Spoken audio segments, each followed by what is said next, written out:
আসসালামু আলাইকুম। আশা করি বুঝতেই পারছেন যে এই ফোনে ফুল শট।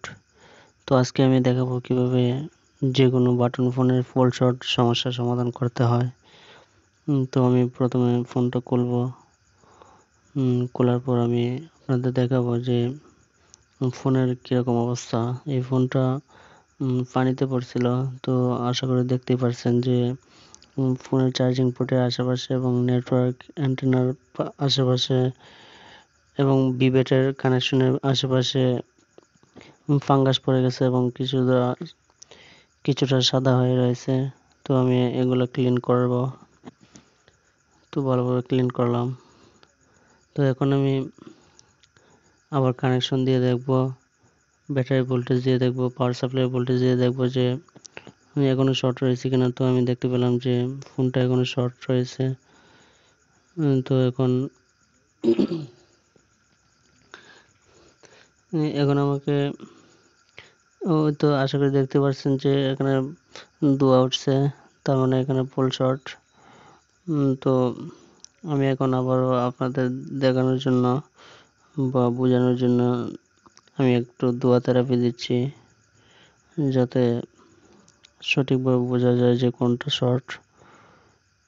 তো আমি দেখতে পাচ্ছি যে এখানে একটা ছোট্ট ক্যাপাসিটর শর্ট। তো এই ক্যাপাসিটরটা রিমুভ করলে আশা করি সমস্যার সমাধান হয়ে যাবে। তো আমি রিমুভ করার জন্য একটা টুইজার নিয়ে তোলার চেষ্টা করতেছি। তো এখনো শর্ট যায়নি। তো আমাকে আয়রন দিয়ে এটা তুলতে হবে। তো আমি আয়রন দিয়ে সেটা ক্যাপাসিটরটা তোলার চেষ্টা করতেছি।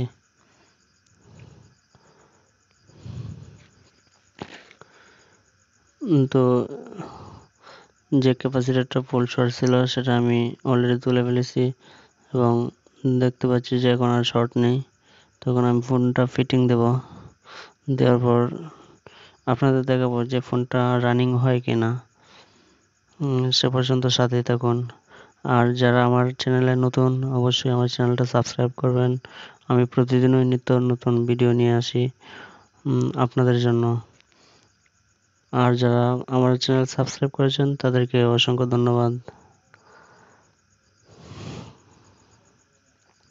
তো আমি এখন পাওয়ার সাপ্লাই লাগিয়ে দেখব যে ফোনটা ওপেন হয় কিনা। তো আমি এখন পাওয়ার প্রেস করলাম। তো দেখা যাচ্ছে যে ফোনটা অন হয়ে যাচ্ছে। তো দেখতেই পাচ্ছেন যে ফোনটা ওকে। ধন্যবাদ সবাইকে।